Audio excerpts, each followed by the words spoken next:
Big 12 football media days is a wrap. Day 2 is over here in Las Vegas at Allegiant Stadium. I'm Jenny Carlson.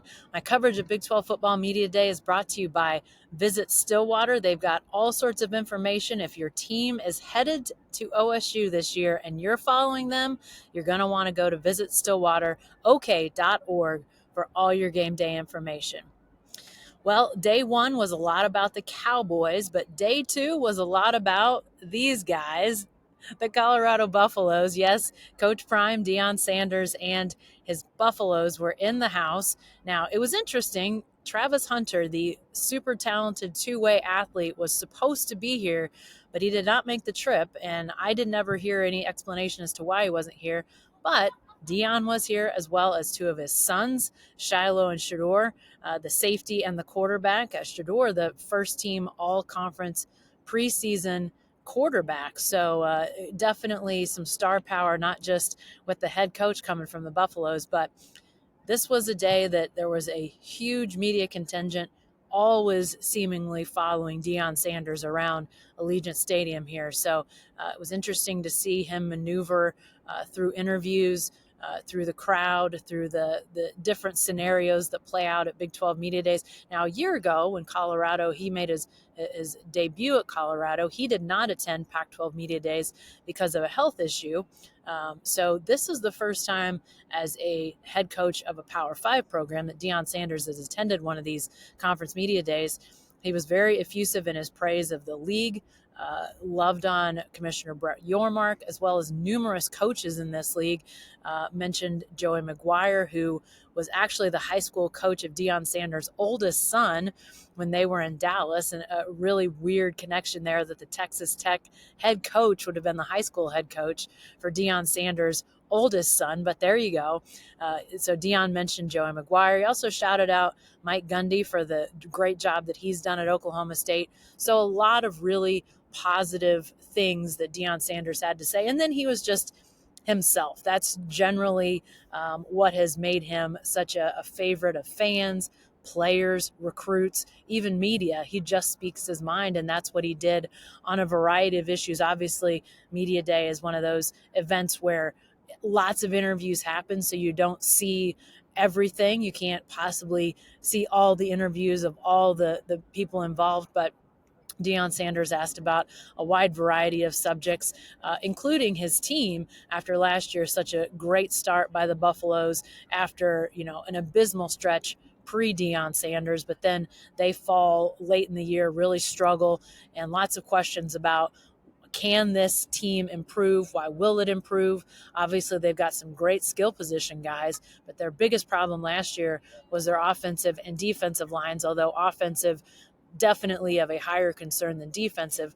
But Deion Sanders asked about that, said he really feels good about the transfers that have come in on the offensive line. He gets a good feeling about the work that they're putting in the offseason, what he saw from the guys that were around in the spring. So lots of positive feeling, at least at this point, about what that offensive line can do. And for Colorado to really maximize the talent that they have individually, they have to be better up front.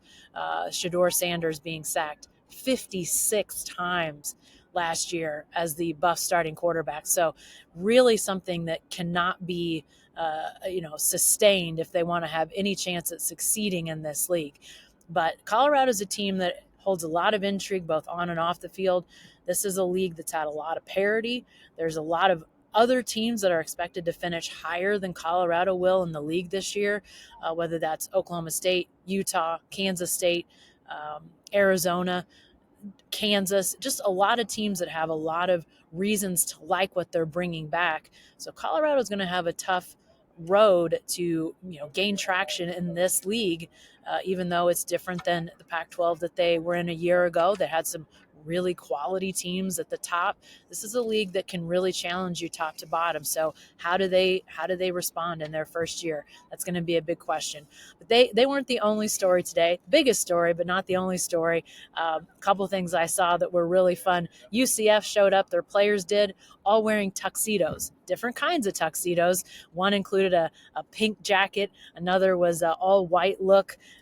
Really fun, because lots of times we see teams come in more casual, maybe polo shirts. That was what several of the players were wearing today for other teams, but UCF showing up in tuxedos. So a fun look by the Knights. I'll have more on that in coming days. And then I thought it was interesting, Arizona coming in with the momentum of last year, lots of the players they brought, including quarterback Noah Fafita, returning after Jed Fish, the head coach that led them to such a great year a year ago, leaves. They had a pretty large group of players stay. So to see Brent Brennan here, their new head coach, and the players that decided to stay and play for him, play for Arizona. I thought that was an interesting dynamic. Again, something that I'll be digging into in coming days. But again, big story of the day here. It was Coach Prime. It was the sunglasses. It was the hoodie. It was the golden whistle around his neck.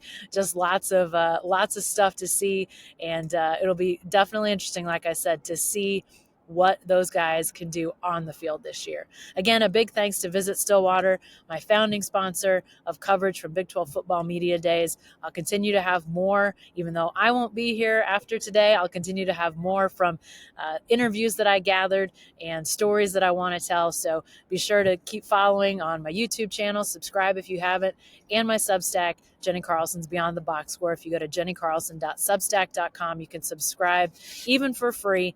So go there, check that out. It's all the time I've got for today, but we'll see you next time.